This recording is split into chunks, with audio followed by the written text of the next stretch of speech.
Bien, les decía entonces que vamos a realizar, pues teniendo en cuenta este test de dominios previos, una conceptualización en todo lo que tiene que ver con primeros auxilios. Entonces ya realizamos esta primera parte, que era ver cómo estamos, qué tanto sabemos y qué nos hace falta. Vamos a hablar de lo que corresponde a esta definición de primeros auxilios. Entonces, podemos decir que frente a la Organización Mundial de la Salud, al Ministerio de Salud y de la Protección Social, que son, digamos, los entes que regulan toda esta parte de salud, ellos mencionan y definen que los primeros auxilios corresponden a los cuidados inmediatos que son adecuados y que son de manera provisional, que se prestan a la víctima de un accidente o de una enfermedad repentina antes de recibir atención en un centro asistencial. Se menciona a su vez que es la primera ayuda en salud que se presta a una persona pues que ha sido víctima de un accidente, a un lesionado o simplemente una persona que ha tenido alguna complicación súbita de alguna enfermedad de base. Eso significa que para que nosotros, digamos, podamos prestar esos primeros auxilios, debemos cumplir esa sigla PAS, que abarca 3 palabras fundamentales: proteger, avisar y socorrer. Entonces, proteger a la víctima y protegernos nosotros, avisar a la línea 123 y socorrer, pues poder brindar la atención adecuada para que podamos estabilizar a la persona, salvaguardar su integridad y pues poder hacer un traslado óptimo a las instalaciones hospitalarias. Digamos que eso es como lo que se pretende cuando nosotros hablamos a nivel general de primeros auxilios. Vamos a revisar una definición de la Cruz Roja de estos primeros auxilios.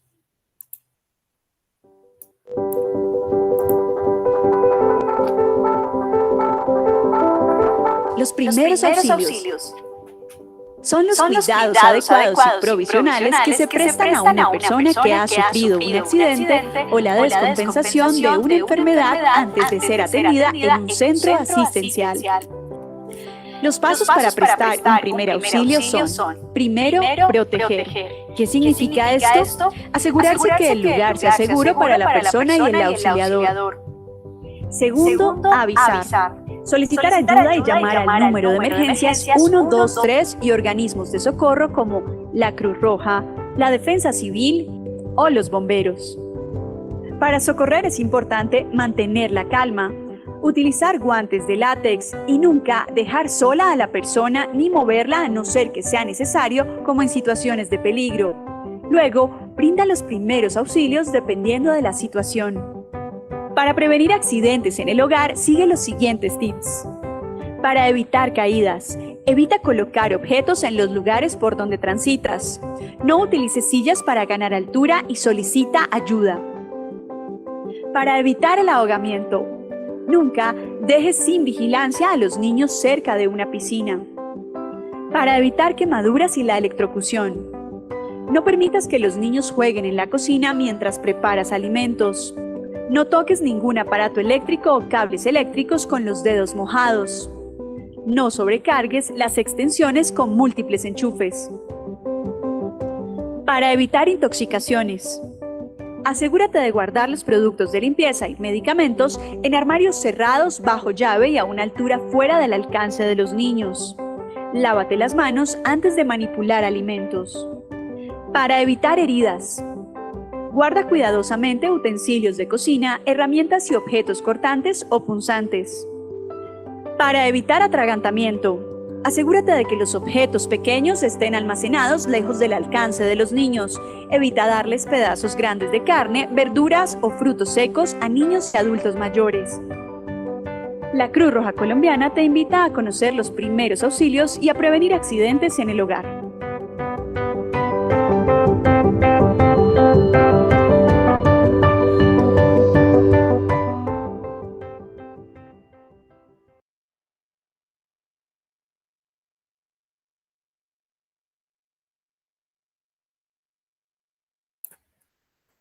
Bien. Entonces, fundamentalmente, pues a esto es a lo que hace referencia nuestra atención de primeros auxilios. Para ello, pues debemos tener en cuenta los objetivos que nos trazamos en esta atención de primeros auxilios, que corresponde a preservar la vida humana, a evitar o reducir las complicaciones físicas o psicológicas, a mitigar el dolor, a dar soporte emocional, a ayudar a la recuperación, a garantizar el traslado a un centro asistencial. Sí, que finalmente, pues lo que se maneja a nivel general, pues es salvaguardar la integridad de la persona y lograr, pues, estabilizarla o salvarle la vida de acuerdo, pues, al contexto con el que nosotros nos encontremos. Sin embargo, pues, para que nosotros podamos generar esta atención en primeros auxilios, es importante tener en cuenta unas características específicas de ese contexto en el cual nos vamos a encontrar. Entonces, allí tenemos varios elementos como lo son la urgencia y la emergencia. Cuando hacemos referencia a algo urgente, significa que es una situación de salud que se presenta de forma repentina, que requiere de atención prioritaria, pero que no compromete la vida del individuo. Entonces, por ejemplo, un trauma leve, que de pronto se desmayó y recuperó el conocimiento, que tuvo de pronto una caída, ¿sí? Entonces, hay situaciones que no implican o no ponen en riesgo la vida de la persona y digamos, de acuerdo a eso, pues también se genera una premura en la atención, pues al usuario. Adicional a eso, pues tenemos el contexto de la emergencia, en donde se dice que una emergencia es aquella situación de salud que se presenta de forma repentina, que requiere una atención inmediata y que pues va a poner en riesgo inminente la vida del individuo.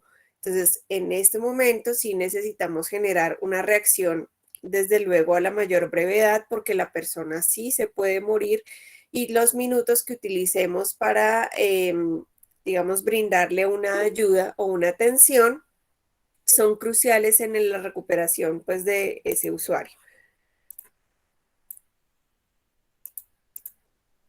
Las convulsiones hacen parte de una emergencia, hacen parte siempre y cuando duren más de 4 minutos que la persona no recupere el conocimiento. Sí, entonces si la convulsión dura lo usual, que es menos de 1 minuto y la persona recupera el conocimiento paulatinamente, es una urgencia, ¿sí? Es decir, que no hay que correr. Pero si la persona no recupera la conciencia, sigue mal, convulsionando de manera repetida, en ese momento pues ya se convierte en una emergencia. Bueno, entonces dentro de estos dos elementos que estamos hablando, pues hay otro contexto que es importante tener en cuenta y es la atención hospitalaria que se aborda desde un concepto que se llama triage. Entonces, el triage es una clasificación que se da también pues, en el marco de la atención en salud y que se convierte, digamos, en un elemento crucial a la hora de el tiempo de espera dentro de los servicios para la atención hospitalaria. Entonces, déjenme en un segundo, ya les voy a compartir en pantalla cómo se hace esta distinción para que lo tengamos presente.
Clínica Medellín. Comprometidos con tu salud.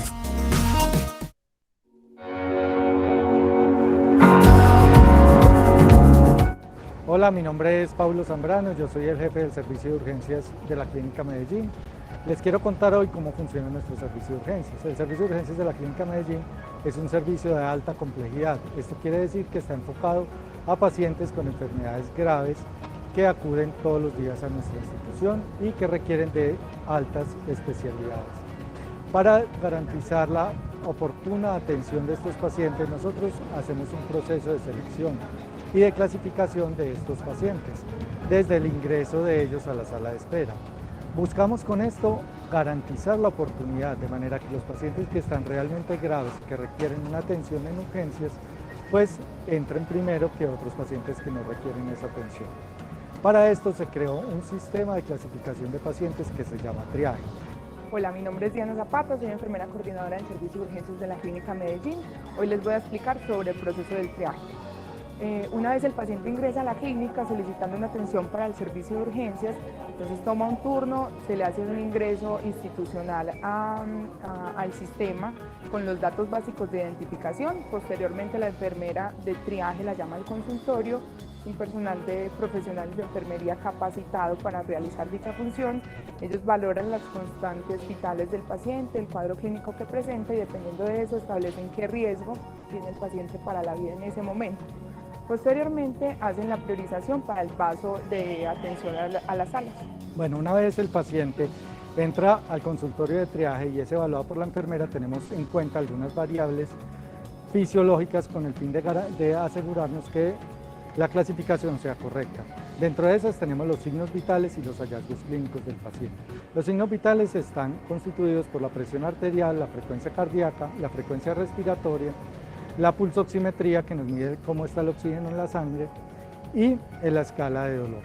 Basado en esto, además de los hallazgos clínicos, porque hacemos un examen físico y un interrogatorio muy rápido al paciente, definimos cuál debe ser la clasificación y definimos los 5 niveles de triaje. Como ustedes saben, va de 1 a 5 y con base en esto es la prioridad de la atención de los pacientes. En la Clínica Medellín contamos con un tecnólogo en atención prehospitalaria que es el encargado de permanecer en las salas de espera verificando el estado de salud de nuestros pacientes. Clínica Medellín. Comprometido.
Bien, entonces ya vimos un poco la distinción entre la atención del servicio de urgencias, cómo funciona, cómo se realiza pues esta clasificación de triage, para que lo tengamos en cuenta de que cuando pues nosotros hacemos un abordaje en el servicio de urgencias, Dependiendo del contexto en el cual pues nos enfrentemos, pues también asimismo vamos a recibir una atención con mayor rapidez o con algunos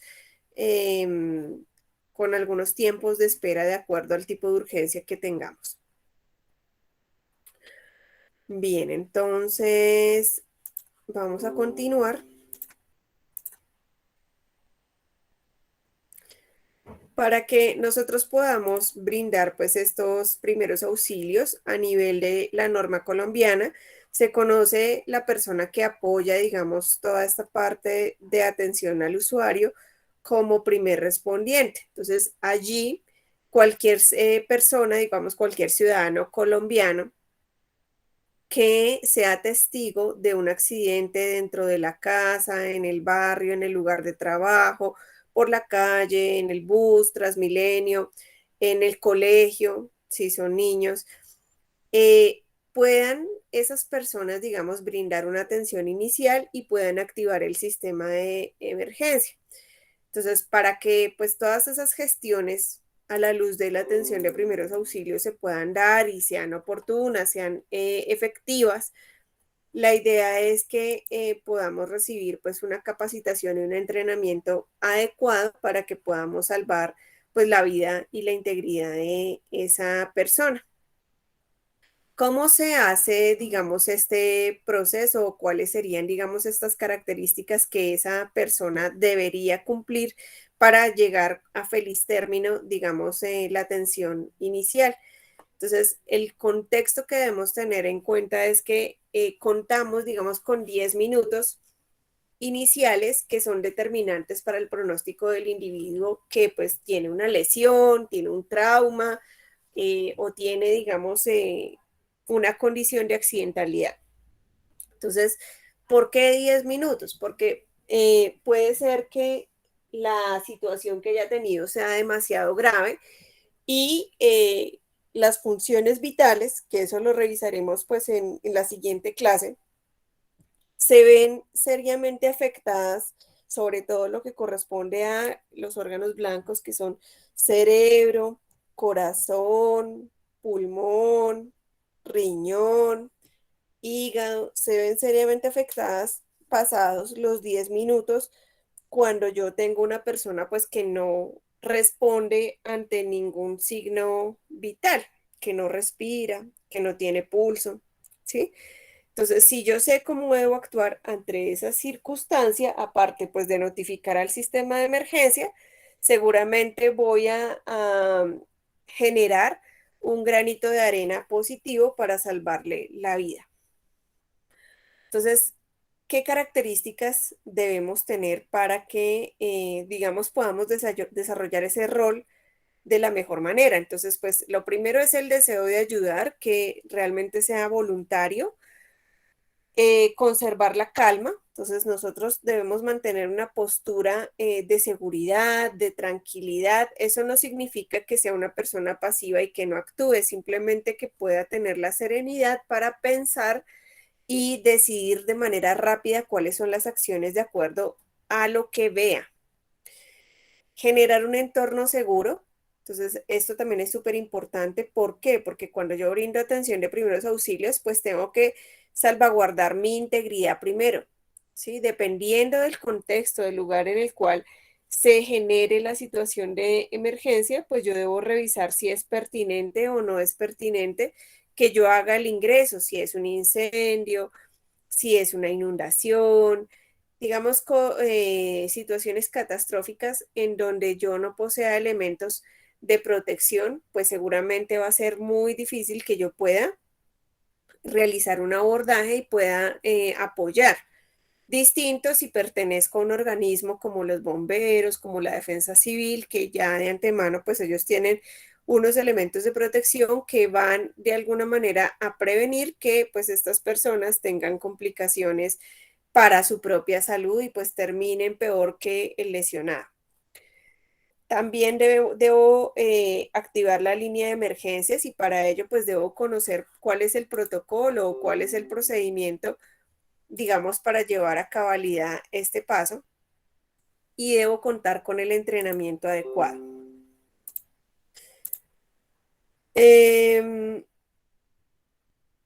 Les decía que pues brindar primeros auxilios es un acto de carácter voluntario. Debo evaluar el evento de riesgo, entonces activar este sistema de emergencia, ¿sí? Comenzar a revisar al lesionado, evaluar la escena. Debo actuar en un sitio seguro, que también pues estaba contándoles que debo primero garantizar mi integridad para que yo pueda ejercer, digamos, las labores que corresponden a primeros auxilios y pueda realmente generar una acción positiva y propositiva en los casos en los cuales se necesita mi ayuda. Debo ayudar a los demás. Entonces, el primer respondiente, pues, debe tener esa vocación de servicio. ¿Por qué? Porque, digamos, cuando hay una escena de un accidente o de una persona que necesita ayuda, lo que normalmente se ve es que hay un grupo de población que pertenece a la familia Miranda, en donde realmente no aportan de manera propositiva, sino que simplemente son observadores y criticadores. Y son muy pocos los que realmente tienen esta vocación de servicio, que independiente de que no tengan conocimientos, por lo menos ellos sí hacen, están dispuestos, digamos, a ayudar, así sea llamando a la línea de emergencias, que eso es fundamental. Entonces, esta vocación de servicio debe existir para que las labores que yo haga, ya sea solo o acompañado dentro de una escena, pues sean efectivas. Debo ser solidario y respetuoso. Entonces, que la ansiedad, los nervios, el estrés de la situación no me gane en las reacciones que yo debo tener cuando me enfrento a una situación en donde hay un contexto complicado. Tranquilo y prudente. Entonces, si yo estoy tranquilo, seguramente las personas que van a estar rodeándome van a contagiarse de esa energía un poco, y también eso me facilita generar pues unas reacciones adecuadas en el término de los primeros auxilios. Y debo estar capacitado para que yo pueda generar acciones específicas desde los conocimientos técnicos que debe tener una persona que pues brinda estos primeros auxilios. Lógicamente que nos enfrentamos a una situación en donde hay personas que son formadas o que pertenecen al talento humano en salud, y hay personas que no pertenecen pues a ese gremio, pero que sin embargo a través de la documentación y de la práctica pueden brindar unas atenciones específicas, que fundamentalmente es lo que vamos a trabajar en este curso, en donde se pretende brindar una serie de herramientas para que ustedes puedan, a manera general, conocer el contexto de cuáles serían esas actuaciones dependiendo de la circunstancia y cuál es el alcance que ustedes pueden dar de acuerdo pues al conocimiento que ustedes tengan, a su profesión y al grado de seguridad que tengan también en el momento de actuar. Bien.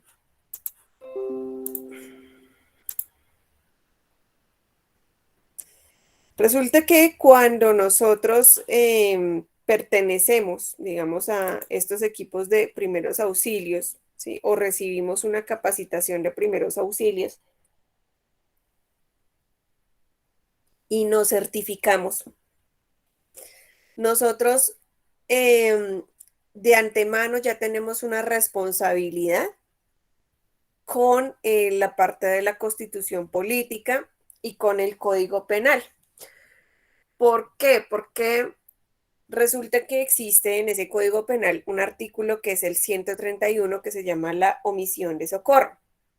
Entonces dice que el que omitiere sin justa causa auxiliar a una persona cuya vida o salud se encontrare en grave peligro, incurrirá en prisión de 32 a 72 meses.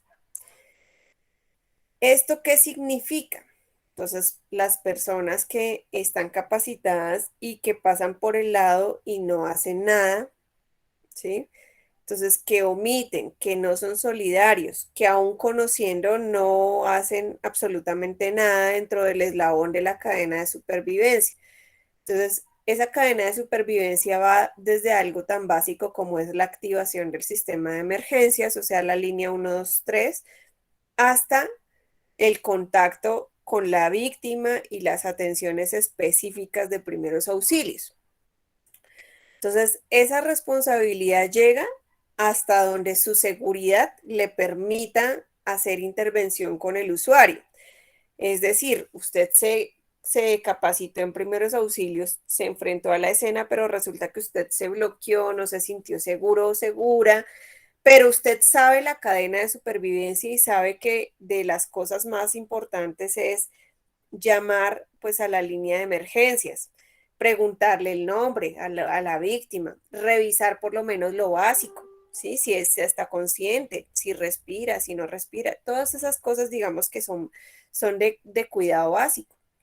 Entonces, no necesariamente, si usted no está seguro, debe realizar intervenciones de contacto piel a piel con el usuario, pero sí puede ser partícipe de algunos de los pasos de esta cadena de supervivencia, por lo menos para que apoye a la persona que de repente sí se encuentra segura en brindar una intervención directa con la víctima. ¿Mm? Entonces, ¿por qué les cuento esto? Porque resulta que hay situaciones que pueden ser grabadas, ¿sí? Pueden estar evidencias documentales cuando se presentan estas situaciones de primeros auxilios, y hoy en día es muy común que esto pase en los contextos, sobre todo de la calle, que empiezan a grabar pues diferentes situaciones. Entonces, nosotros podemos incurrir en 4 tipos de contextos cuando no actuamos, digamos, de manera correcta. Esos contextos son la imprudencia, que ser imprudente significa que es yo voy a donde no me han llamado y realizo acciones que no son correctas para salvarle la vida a la persona. Impericia significa que yo no estoy capacitado y de la misma forma participo, digamos, ejemplo, en hacer un masaje cardíaco cuando yo ni siquiera me he capacitado y no tengo ni idea qué hacer. Y resulta que en el masaje, les doy un ejemplo, le rompí las costillas al usuario y le causé otra lesión adicional. Entonces, eso se llama impericia. Negligencia. Entonces, yo sabía, tenía el conocimiento, estaba parado ahí al frente de la víctima y no hice absolutamente nada, no quise. Me dijeron que por favor ayudara y no quise. Y el abandono, pues ya su mismo nombre lo dice, que es dejar a la víctima y no ser solidario. Entonces, como primer respondiente, puede ser demandado por negligencia en las siguientes acciones que ocurren mientras pues se está brindando una atención. Entonces, usted como auxiliador tiene la obligación de suministrar cuidados o decidir si asume la responsabilidad de suministrar cuidados. No se suministra el cuidado del paciente dentro del estándar de cuidados, entonces lo que les digo, no se hace correctamente. De alguna forma lesiona al paciente como resultado de un cuidado inapropiado. Entonces, lo que hice, lo hice mal. Una vez que se detenga para ayudar a alguien que está enfermo o que está lesionado, ya usted, digamos, ha iniciado legalmente su cuidado. Si se retira de la escena antes de que llegue el personal, digamos que lo va a trasladar el personal de salud, ¿sí? Usted abandona a la víctima y pues está sujeto a acciones legales en su contra.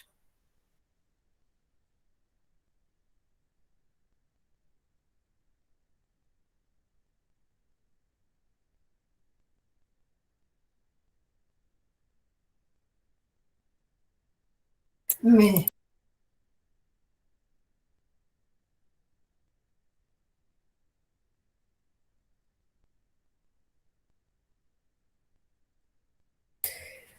Bien, entonces, estos son, digamos, los criterios que se tienen en cuenta para las connotaciones legales, ¿sí? Este último párrafo que yo les estaba leyendo es muy común porque sobre todo cuando pasa eso, nadie quiere auxiliar a la víctima, nadie quiere trasladarlo, porque todos piensan que coloquialmente es un embale hacer ese tipo de cosas porque van a tener implicaciones legales. Y resulta que es todo lo contrario, que el hecho de usted ayudar al traslado de un usuario cuando no hay ambulancia, que usted auxiliar a la víctima o llamar a la línea 123, lo que está haciendo es generar una acción solidaria y no abandonando. Lo máximo que va a pasar si usted llega a un servicio de urgencias con la víctima por cuando no hay ambulancia es que le pregunten qué fue lo que usted presenció, qué fue lo que usted vio, qué fue lo que encontró, ¿sí?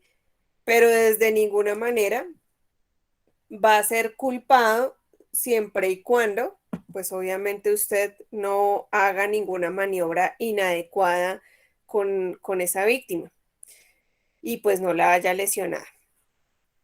Bien. Tenemos que para que todo este contexto también se pueda dar, la Constitución política pues establece unos derechos y unos deberes que pues son de los usuarios, de todos los ciudadanos colombianos. Frente a los primeros auxilios, los derechos de ese usuario son solicitar y recibir la atención primaria, exigir secreto sobre su condición y tratamiento recibido, denunciar o demandar y rechazar la ayuda o la atención primaria. En este último punto de rechazar o aceptar, ¿sí?, la ayuda, se genera pues también un contexto diferente en primeros auxilios. ¿Por qué? Porque podemos encontrarnos con unos tipos de consentimiento, como es el caso del consentimiento implícito, en donde se asume que un paciente que está inconsciente, que no responde o que está confundido, ¿sí?, no puede determinar si acepta o no nuestra ayuda. También es el caso de los menores de edad.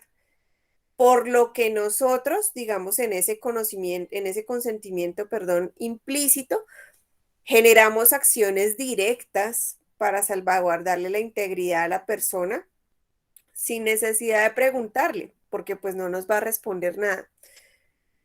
Y el consentimiento explícito es aquella persona que está, digamos, consciente que de pronto tuvo una lesión, una fractura, ¿sí?, en donde la persona o el familiar que lo esté acompañando va a aceptar esa ayuda o esos primeros auxilios. Entonces, si el paciente responde, pues lo primero que toca preguntarle es, ¿lo puedo ayudar? Si el usuario dice que no, lo que yo debo hacer es insistir en una primera instancia para lograr convencerlo. Si el usuario dice que sí, pues se convierte en un consentimiento explícito y yo ya puedo proceder, digamos, a generar un contacto físico con el usuario.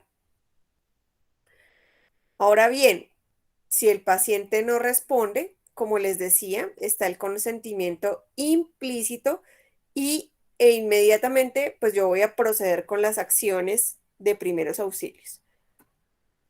Para este caso, pues los niños tienen prelación, es decir, que pues con los menores de edad yo no voy a tener que hacer todo esto con excepción de que esté el papá o la mamá o el acudiente y pues diga que no, ¿sí? Pero si es un niño que está solito, pues claramente yo tengo que hacer intervenciones inmediatas.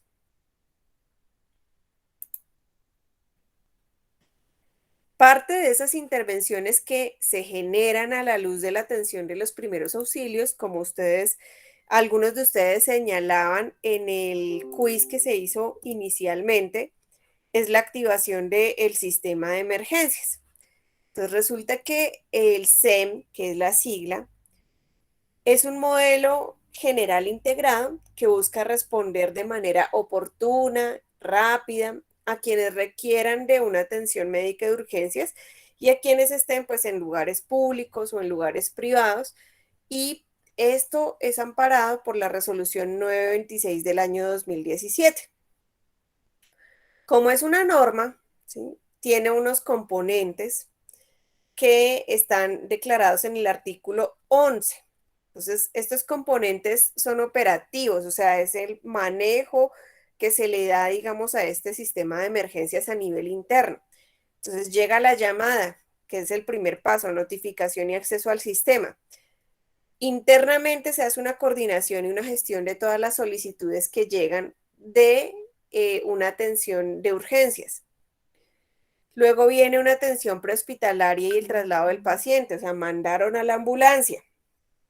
Posterior a eso, tenemos atención de urgencias y hospitalaria. Llegó el usuario allá al hospital, a la IPS, y vienen unos aspectos que son importantes, que se dan unos previos a las atenciones de urgencias y otros posteriores, como son la educación a la comunidad e implementación del programa de primer respondiente. Entonces, educamos a la comunidad en la prevención de riesgos para que no se presenten tantas situaciones de primeros auxilios, y educamos a otro grupo poblacional para atender esas situaciones de primeros auxilios, como es el caso, digamos, de ustedes. Se hace una investigación y vigilancia epidemiológica, entonces los hospitales, el Centro Regulador de Urgencias, las secretarías de salud municipales, en las alcaldías, en los centros de desarrollo social, de integración, se hacen estudios bajo indicadores en donde se establecen, digamos, unos parámetros para determinar, pues, índices de accidentalidad, número de muertes, número de personas atendidas, quiénes se complicaron, quiénes no se complicaron, bueno, quiénes salieron, quiénes fallecieron en el hospital, ¿sí? Todo eso, porque esos son los insumos que se utilizan, digamos, para generar como tal acciones de mejora dentro de ese sistema de emergencias médicas. Y por último, está el eslabón de formación de talento humano requerido. Entonces, son todas las personas, pues, que hacen parte del gremio de la salud, que deben estar capacitadas en la atención de primeros auxilios.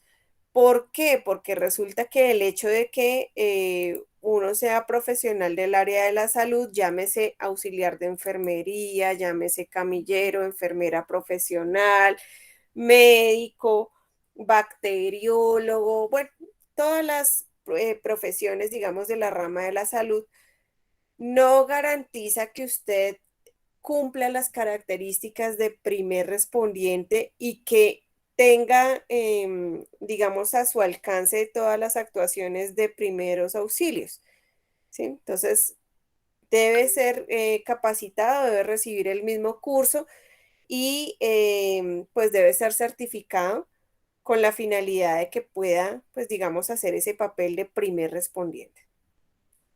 El número único que encontramos para la activación de ese sistema de emergencias es la línea 123, que todos ustedes pues la han escuchado, que es una línea a nivel nacional. Sin embargo, nosotros tenemos en los municipios líneas adicionales en donde de pronto ustedes están ubicados. Está la parte de bomberos, está la parte de defensa civil, Cruz Roja eventualmente, la misma policía, ¿sí? Porque, ¿qué pasa? Que en los municipios no es tan común ver los traslados en ambulancias, porque precisamente son espacios, digamos, mucho más pequeños y a veces actúan de forma más oportuna el resto de dependencias, o eventualmente también uno mismo hace el traslado a esos centros hospitalarios. Entonces, pero digamos que así es como funciona o como está declarado a nivel nacional. Vamos a revisar un video de cómo se da ese proceso a nivel interno. Central 6340. 521 en la escena. Vamos a listar una bala de oxígeno, una máscara, por favor. ¿Qué es usted? ¿Qué hace acá? Es que me machuqué el dedito. No, mi hermano, esto es para pacientes críticos, esto es para cosas graves. Colabórenos, por favor, bajando la ambulancia. La línea 123 se maneja bien, ¿listo? Eso no es Qué pena, nada. disculpe. Yo soy Manolo del Rol y me encuentro en el Centro Regulador de Urgencias de la Secretaría de Salud. Vamos a conocer cómo funciona el sistema de emergencias médicas en la ciudad. Acompáñenme. El sistema de emergencias médicas del Distrito Capital está en plena implementación desde el 1 de julio. Ahora las ambulancias, no solo las del distrito, sino también las privadas, van a atender a cualquier persona en la calle. Cuando se sucede una situación de urgencia, emergencia o posible desastre, vamos a tener la posibilidad de tener no solamente las 86 ambulancias públicas que tradicionalmente hemos venido regulando, sino las ambulancias privadas que estén disponibles para que el centro regulador las utilice, las envíe a los sitios donde se están presentando los incidentes y de esta manera haya una respuesta mucho más efectiva, eficiente, rápida y los pacientes sean atendidos de la mejor manera posible. Secretaría Distrital de Salud, buenos días. Cuénteme cuál es la urgencia. Acá recepcionamos todas las llamadas. Inicialmente cuando llegan al NUCE ya las recibimos nosotros y aquí ya hablamos con la persona que está con el paciente y le damos todas las indicaciones de manejo mientras llega la ambulancia al sitio a atender al paciente. Necesito que por favor me confirme si el paciente presenta mareo, sudoración o palidez. Los técnicos auxiliares en regulación médica, ellos reciben la llamada, ellos nos presentan los pacientes, nos comunican lo que ya cada llamante le ha manifestado. De acuerdo a la patología o de acuerdo a las manifestaciones de ese paciente, vamos a clasificar prioridad alta o media. A esa misma disponibilidad se envía un recurso. Perfecto, señora. Entonces ya le estamos colaborando con el servicio de la ambulancia. Recuerde que este servicio no tiene ningún costo. Eliana recibe la llamada, pero Yesenia es la que manda la ambulancia. Explícanos un poco eso. Nosotros cuando vemos que llega un caso en pantalla, localizamos la ambulancia que esté más cercana al sitio y la enviamos. Bueno, y ahí se viene en el mapa también cuál es la que está más cerca, ¿no? Sí, en este momento ya tenemos la ubicación de la base, ya conocemos qué móvil está cercana por la dirección que llega en el incidente. Nuestros centros regulados reciben promedio 1.500 llamadas provenientes del número único de emergencia 123, de las cuales 600 llamadas ameritan algún tipo de regulación, pero hay 900 llamadas que no requieren absolutamente ningún tipo de intervención de salud. Muchas de ellas son bromas, en un promedio de 3 minutos por llamada, y son 900 las llamadas que están ingresando por ese tipo de situación, hacen perder demasiado tiempo a nuestro personal. Cerca de 130 personas trabajan 24/7 en el Centro Regulador de Urgencias de la Secretaría de Salud para que todos los ciudadanos tengan una atención oportuna. Ya lo sabe, sea responsable con las líneas de atención de emergencias.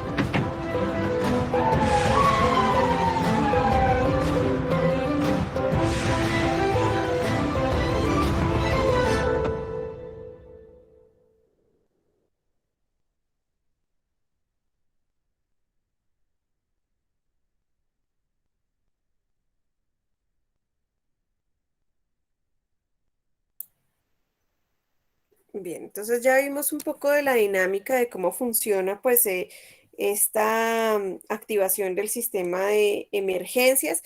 Eso no significa que pues funcione a la perfección. Yo creo que ustedes han escuchado que existen pues unas problemáticas específicas, sobre todo en los tiempos de respuesta hacia las personas que tienen una situación de lesión.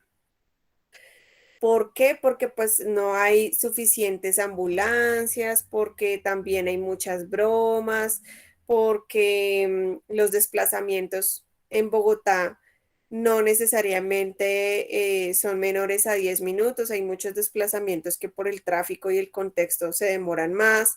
Quizás en los municipios puede ser un poco más rápida en cuanto a la localización geográfica, pero entonces, ¿qué pasa en los municipios? Que no se cuenta, digamos, con todos los recursos para tener ambulancias, pues para trasladarse a los diferentes sitios.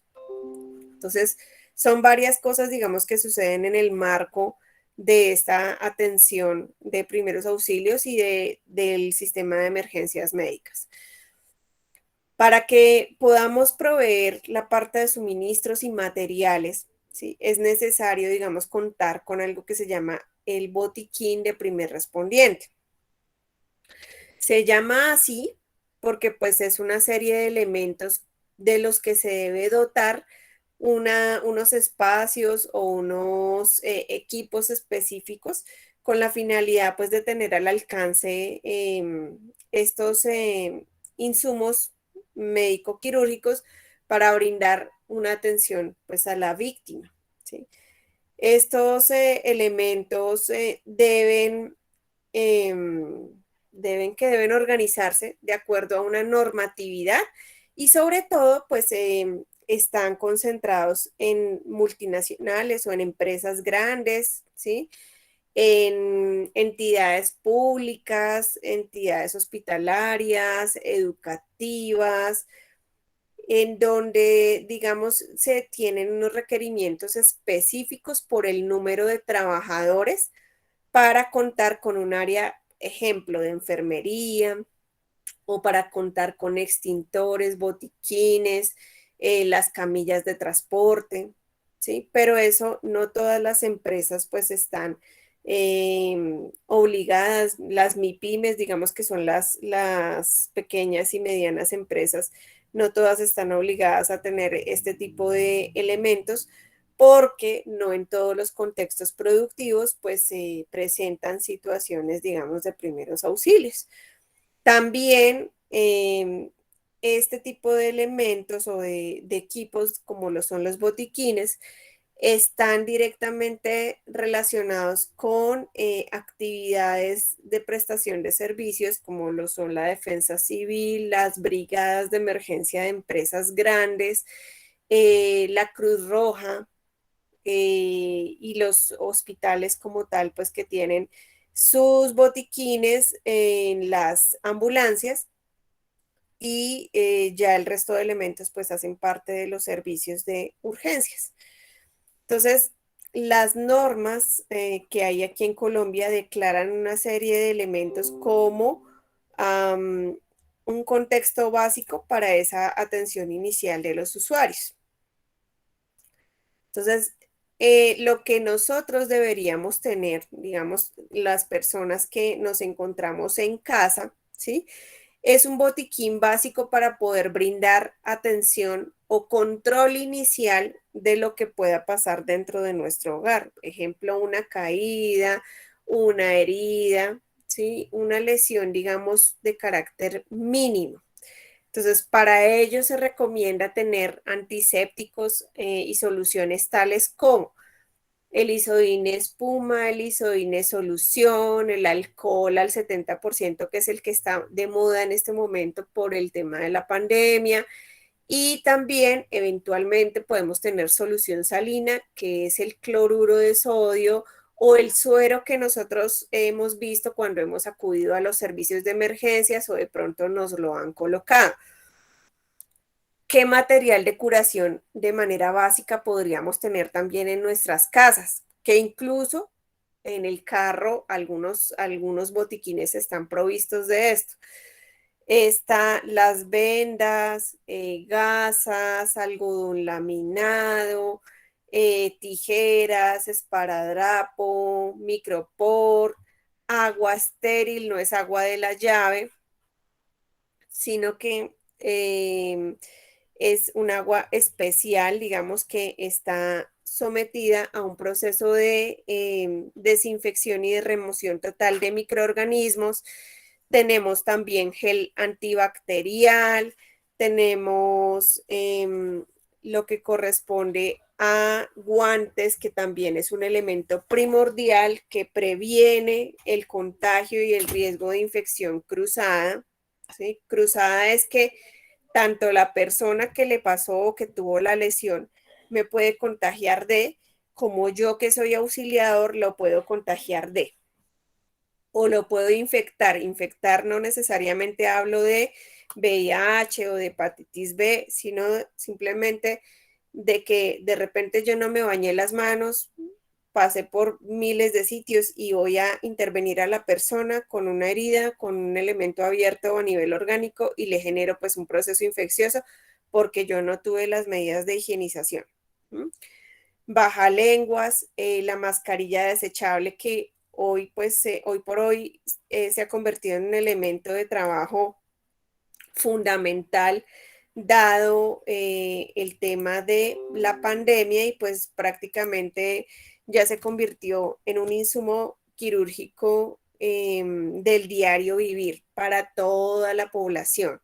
La recomendación pues siempre va a ser que se utilice una mascarilla de carácter quirúrgico, es decir, las que vienen, las que venden en las droguerías, que tienen 3 capas, que tienen que dan un cierre, digamos, y una cobertura a nariz y a boca, aunque pues el Ministerio de Salud y Protección Social determinó que los tapabocas de tela también se pueden usar para la comunidad en general, pero es válido mencionar que los tapabocas de tela no retienen, digamos, lo que son las microgotículas cuando nosotros expectoramos, hablamos, tosemos, ¿sí? Y demás, ¿sí? Entonces, esta es una recomendación. ¿Por qué? Porque cuando nos enfrentamos a una situación de primeros auxilios con un desconocido, ¿sí? Hablando de la calle, ya ahorita hablamos de eso, Denny. Cuando nos enfrentamos con un desconocido, nosotros no conocemos el historial médico de ese desconocido. Perfectamente puede generar una expectoración, puede generar un vómito, ¿sí? Puede, digamos, puede emerger algún tipo de líquido corporal mientras nosotros le estamos preguntando de pronto cómo se llama y si está bien. Entonces, en ese momento, un tapabocas de tela pues no me va a proteger de absolutamente nada porque el tapabocas se me va a mojar, ¿sí? Y me va a penetrar. Mientras que el tapabocas quirúrgico, lógicamente que se va a humedecer, pero él no va a permitir que pase la solución a mi boca ni a mi nariz. Obviamente yo debo hacer el cambio del tapabocas inmediatamente, sea de tela o sea quirúrgico, si eso pasa. Pero la recomendación de la OMS, y ustedes pues lo pueden consultar, siempre va a ser que la persona use tapabocas quirúrgico diario con las 3 capas para que realmente prevenga ese ingreso o egreso de microgotículas de saliva, que son pues las causantes, digamos, de enfermedades que se contagian a nivel respiratorio. Para ese caso que me pregunta Denny, en donde dice que si es necesario dar respiración boca a boca, ahorita yo les muestro en los elementos de protección que pues por la contingencia de COVID no estamos obligados, pero se puede hacer con un elemento específico que ya ahorita se los muestro. Bueno, entonces digamos que a nivel general, bueno, y se me olvidaba otro elemento súper importante que son las gafas de protección, que también por el contexto de COVID se convirtieron en una herramienta fundamental porque digamos, pues también pueden emerger líquidos corporales que penetran la córnea o la pupila, ¿sí? Y pues por allí, como también hay riego sanguíneo, pues se puede generar contagio de enfermedades y no solamente es el COVID, ¿no? Porque el COVID no se contagia por los ojos, sino que, por ejemplo, puede haber, nos podemos encontrar con pacientes que tengan VIH, con pacientes que tengan hepatitis B, y como yo no los conozco, pues no tengo ni idea que tienen esa enfermedad, ¿sí? También puede haber ingreso de cuerpos extraños, que no necesariamente es un contagio, sino que simplemente de pronto la persona vomitó y me cayó parte de ese vómito en los ojos, entonces pues imagínense. Entonces por eso es importante pues tener gafas de protección, aunque es bien sabido que la mayoría pues se utiliza en el ambiente hospitalario. También, pues si no hay gafas, se utiliza visor. Visor que es esa máscara que cubre prácticamente desde la frente hasta casi que el cuello, que también es válido tenerlo y que en pandemia pues también se volvió famoso. Vamos a ver un video de la Cruz Roja en donde hay unas recomendaciones específicas para el tema de este botiquín.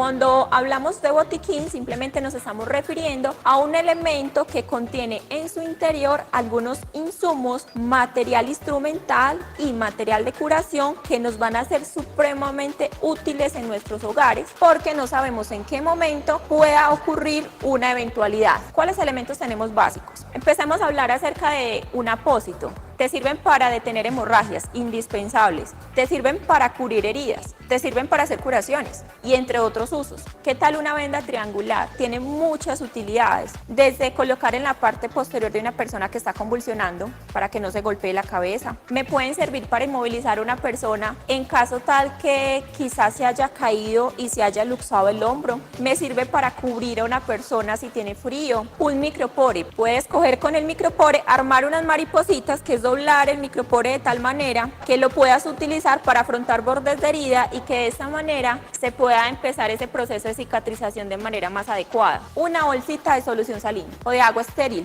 es supremamente útil porque las heridas tienen como principal riesgo el tema de la infección. La solución salina te sirve para el tema de quemaduras. También podríamos implementar unas tijeras. Las tijeras te sirven para cortar un montón de elementos, inclusive cuando sea necesario acceder a la herida y cortar algunas prendas de vestir. Los guantes también hacen parte de esos insumos que no pueden faltar y precisamente es porque los van a proteger a ustedes como auxiliadores y a la persona a la cual estén ayudando, independientemente del motivo por el cual lo estemos haciendo. Y recuerden, dentro del botiquín de primeros auxilios, solamente debería tener lo que sepa utilizar. Si va a tener medicamentos dentro del botiquín, cerciórese que sean los medicamentos de uso de las personas del hogar y que sean recetados. No son medicamentos para ofrecerle a la vecina que mire que me da dolor de cabeza y le puedo recetar esto porque no somos médicos. Esperamos estos tips les sirvan a ustedes para que puedan armar su propio botiquín y estar preparados ante cualquier eventualidad.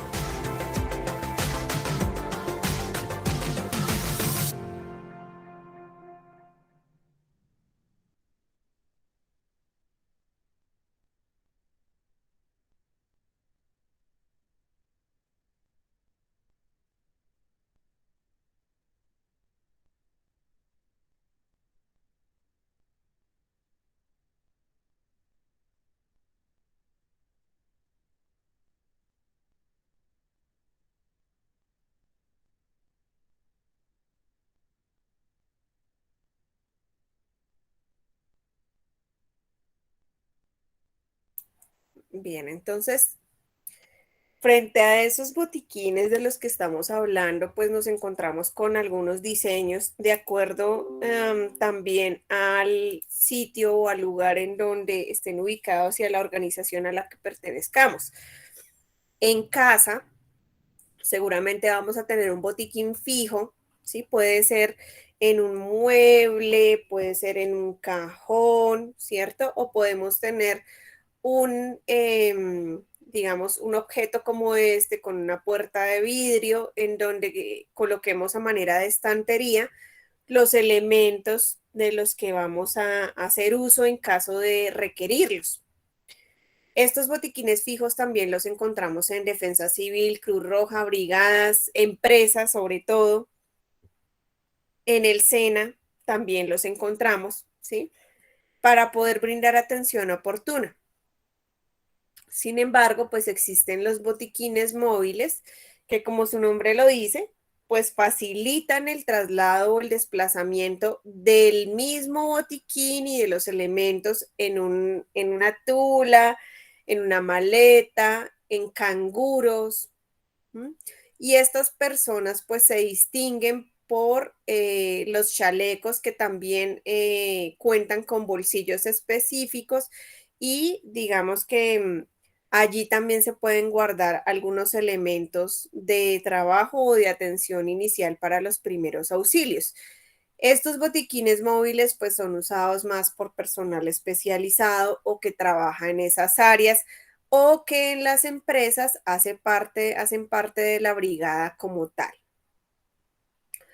Entonces, son accesorios que finalmente se utilizan y se nutren de acuerdo pues al tipo de población al cual yo me esté enfrentando. Entonces ya saben ustedes que en casa, si tenemos familiares con enfermedades de base, seguramente puedo colocar los medicamentos de los cuales hace uso cotidiano en ese botiquín.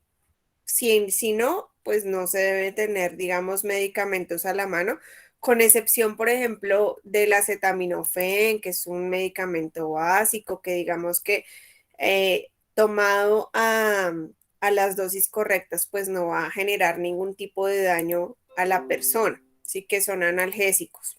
Sería como lo único que podríamos tener, de pronto un suero oral, ¿cierto? Para casos de deshidratación, pero no corresponden a medicamentos para primeros auxilios, ¿sí?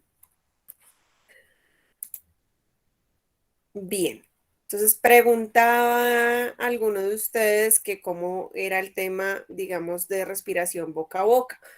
Entonces, hoy por hoy tenemos unos elementos de bioseguridad que son precursores en la parte del manejo de estos primeros auxilios. Entonces, impajaritable, pues tener unos guantes de látex a la mano. Hay guantes de látex que son los de color amarillito que ustedes les ven pues al personal de enfermería y al personal médico cuando van a los hospitales. O hay guantes de nitrilo que son aquellos guantes de colores que pues no tienen el polvito que es el látex y son, digamos, antialérgicos, ¿sí? Porque el látex a veces puede generar dermatitis, ¿sí? El polvito pues que tiene el guante. Cualquiera de esos dos tipos de guantes sirve para que nos protejamos, digamos, del contacto directo con el usuario. Esa es otra de las circunstancias que debemos tener en cuenta cuando vamos a brindar atención de primeros auxilios. Pues que si yo no cuento con los elementos de bioseguridad, pues hay cosas que yo no voy a poder hacer con el usuario.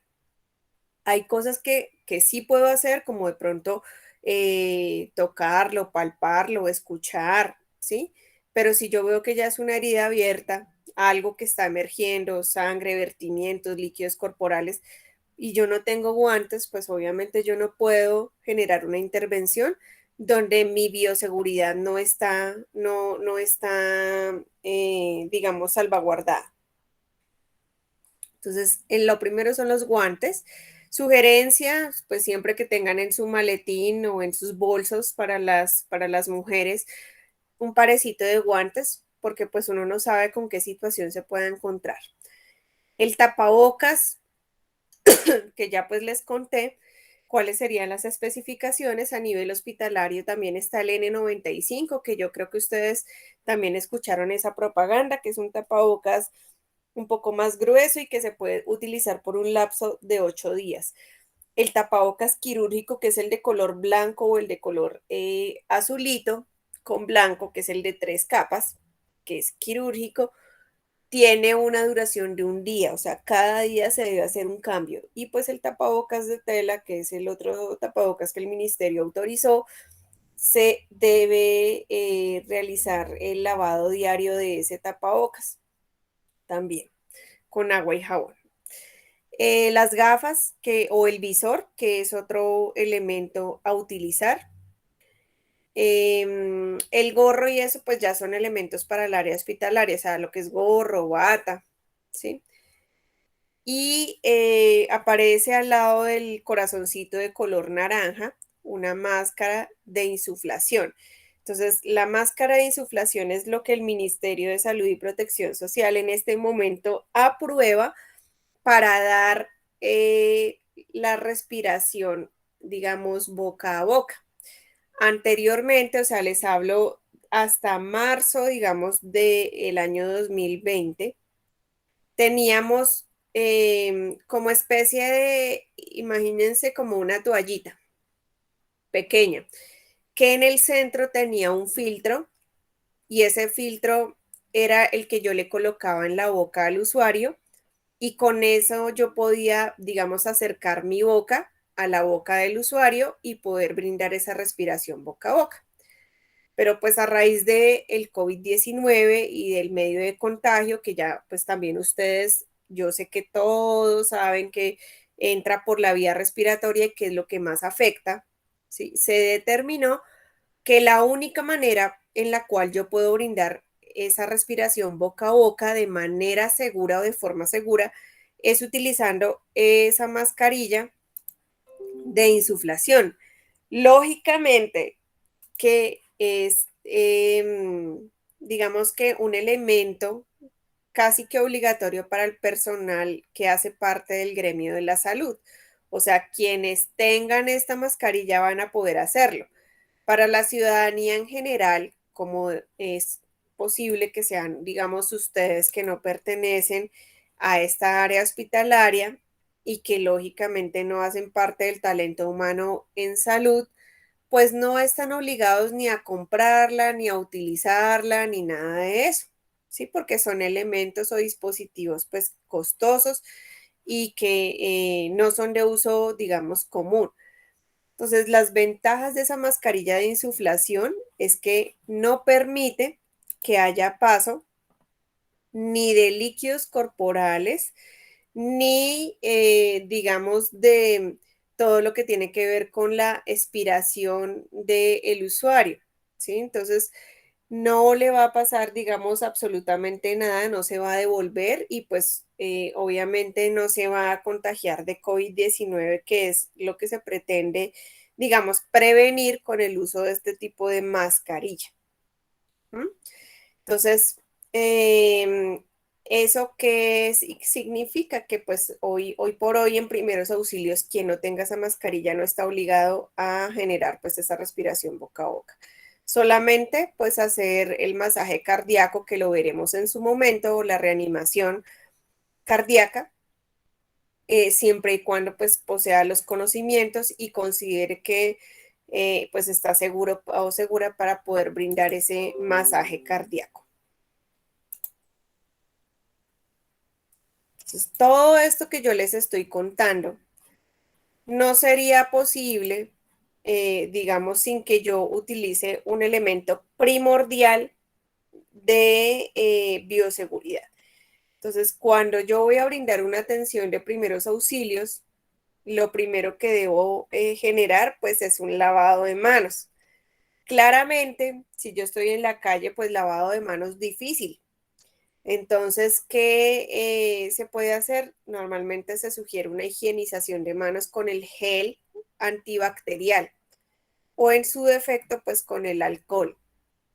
Sí, por eso, pues es que están las campañas de que las personas, perdón, carguemos pues alcohol al 70% o gel antibacterial en nuestros bolsos.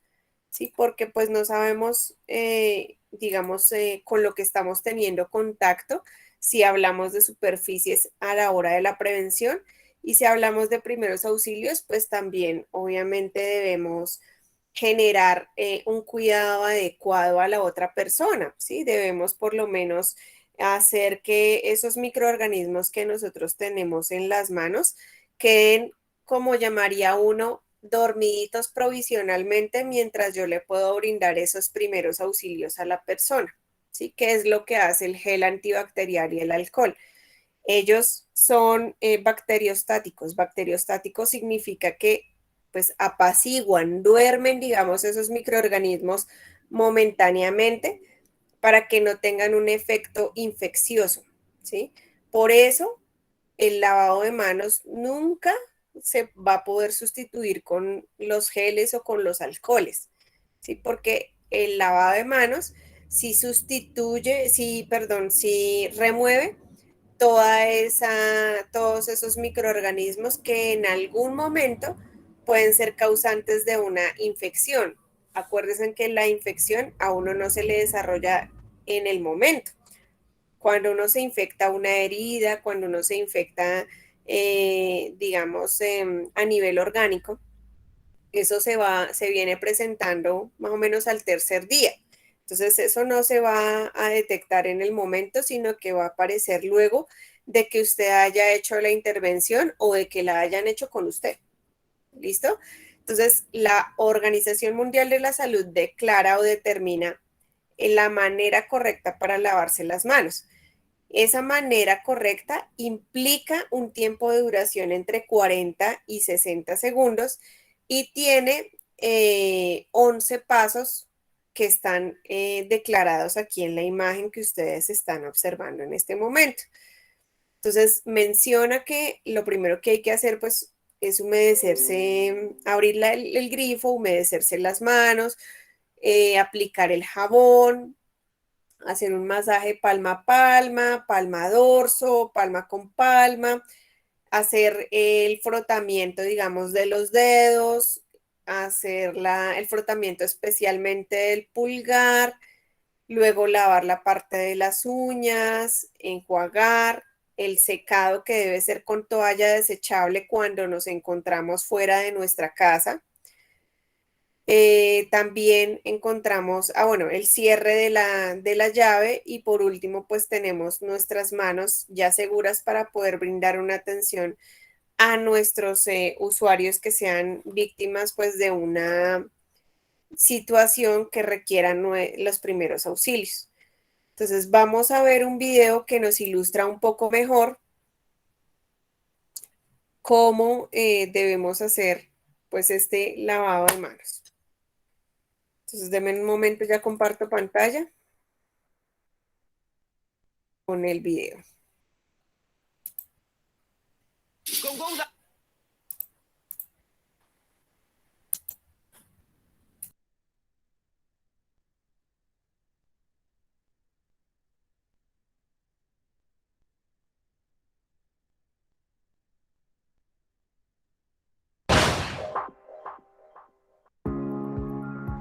Hola a todos, mi nombre es Gisela Lucero, soy enfermera en la Unidad Médica Educativa de la UNCAUS.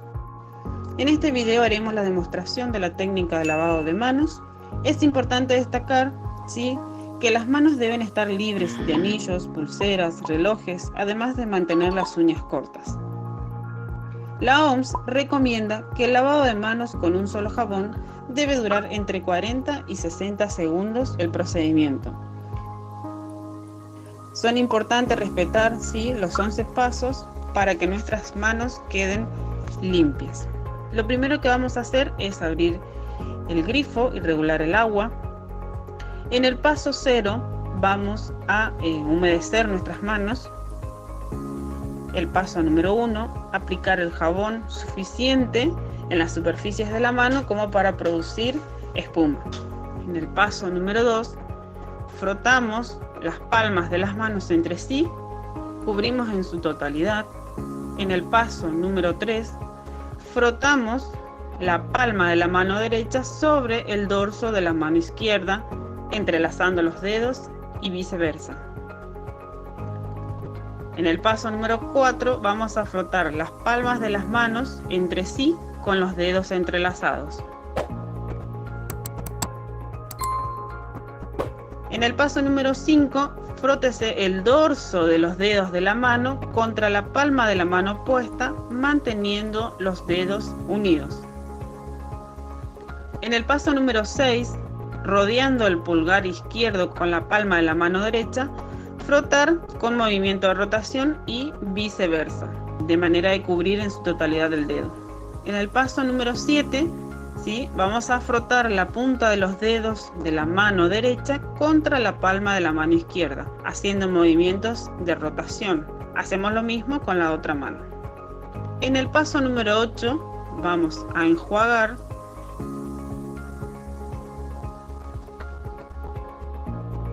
Es importante aquí remarcar que no debemos sacudir nuestras manos, ¿sí? En el paso número 9 vamos a tomar una toalla descartable, ¿sí? Vamos a secar con pequeñas palmaditas, no realizamos fricción. Y hacemos lo mismo con la otra mano.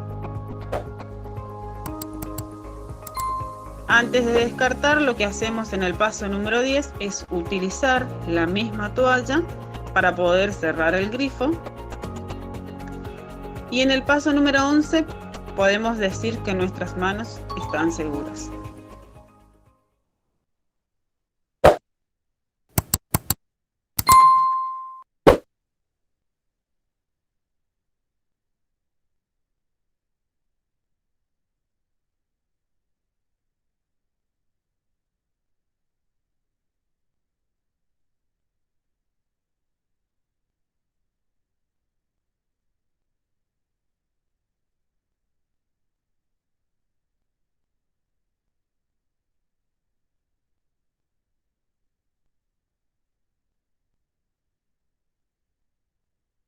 Bueno, entonces, ya viendo este tema del lavado de manos, viendo el procedimiento correcto, es muy importante decir que, pues, en el video aparece una enfermera realizándolo, pero la Organización Mundial de la Salud declara, digamos, que este lavado de manos es universal. Significa eso que todas las personas, independiente de que pertenezcamos o no pertenezcamos al gremio de la salud, vamos a tener una responsabilidad al respecto de este lavado de manos, o sea que lo debemos hacer tal cual como indica la imagen y como nos indicó el video, teniendo en cuenta los 11 pasos. Si yo uso alcohol, si uso gel antibacterial, también debo hacer esos 11 pasos, aunque, perdón, corresponda a una higienización de manos. Y para este caso, se utilizan los mismos 11 pasos, pero la duración está entre 20 y 30 segundos. Se hace mucho más rápido porque, como ustedes han notado, pues el alcohol y el gel se evaporan de manera pues mucho más rápida que desde luego cuando uno hace un procedimiento de lavado de manos con agua y jabón antiséptico. Entonces, digamos, esto es lo que corresponde a la conceptualización inicial de primeros auxilios. Lógicamente que debemos abordar lo que tiene que ver con ya las acciones puntuales, dependiendo de cada situación que se nos presente en torno pues a estos primeros auxilios. Eso lo iremos revisando pues cuando vayamos avanzando en las clases. Entonces voy a compartirles en pantalla lo que vamos a trabajar de manera asincrónica. Entonces, para quienes no se conectaron el día martes, este curso tiene un componente asincrónico. Asincrónico significa que no estamos conectados online. Entonces, cuando hablamos de la conexión asincrónica, implica un desarrollo de unas actividades que pretenden generar una apropiación de conocimientos en la persona pues que está tomando el curso. Entonces, para ello, se considera importante realizar lo siguiente. Entonces, en el Drive que yo les voy a compartir a los correos electrónicos de ustedes y al WhatsApp, al grupo de WhatsApp, van a encontrar ustedes este documento que están viendo en este momento en pantalla. Entonces, ¿a qué van a tener acceso ustedes? Al Código Penal colombiano, en donde está el link, en donde aparece pues el artículo del tema de la omisión de socorro. Adicional a eso van a tener la presentación de la temática, es decir, la que yo acabo de compartir con ustedes. Y aquí debajo voy a colocar el link de la clase, de la grabación de la clase, para que también tengan acceso pues a ese material. Las actividades que voy a mencionar a continuación, ustedes tienen un plazo para subirlas, digamos, al Drive que voy a compartir hasta el día 29 de octubre. 29 de octubre es el otro viernes. Entonces, cada vez que nosotros nos veamos, ¿sí?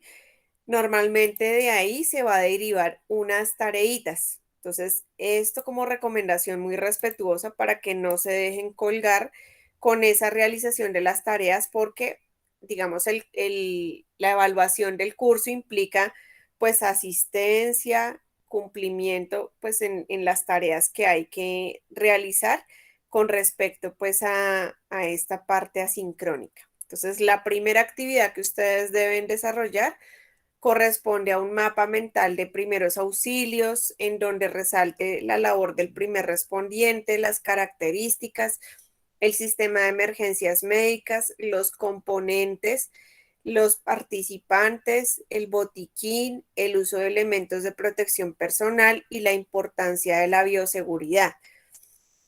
Entonces, este mapa mental pues debe estar nutrido con todos estos aspectos que están declarados en el documento que ustedes están viendo en pantalla, y deben subirlos de manera individual, no copiarse, al Drive que voy a disponer y que les voy a compartir. ¿Listo? También esta primera parte incluye una actividad en donde cada uno de ustedes va a hacer una grabación de un video en donde haga el lavado de manos de acuerdo a la OMS. Debe verse su rostro para poder identificarlos a cada uno de ustedes y pues ese video deben subirlo al Drive. Entonces el video no debe durar más de 1,5 minutos porque pues el lavado de manos dura entre 40 y 60 segundos. Mientras usted hace pues toda la parte de la ejecución del procedimiento, pues ese video va a ser demasiado corto y pues debe hacerlo bajo las características que recomienda la OMS que se realice. Entonces, esas dos actividades son las que ustedes deben subir de manera inicial para esta clase 1 en Drive. Entonces, independiente del correo que ustedes tengan, van a poder ingresar a ese Drive y tener la información a la mano. ¿Listo? Entonces, eso es la primera entrega que ustedes deben realizar. Importante dentro de esto que sí señora, el mapa lo puede hacer a mano o puede hacerlo a computador. Lo único que se recomienda es que ya sea a mano o a computador, pues ese mapa mental debe ser nutrido, debe ser completo, debe tener pues unos elementos de calidad, que esté bien presentado, que tenga pues sus colorcitos, que no sean simplemente digamos títulos y ya, porque pues eso no daría cuenta de que la persona comprendió realmente la parte conceptual, la parte general de los primeros auxilios. Bien, les iba a comentar otra situación. Entonces, las personas que estuvieron desde el día martes, pues y ustedes, digamos que han estado presentes al día de hoy. Bueno, voy a suspender la grabación acá, 2 segunditos.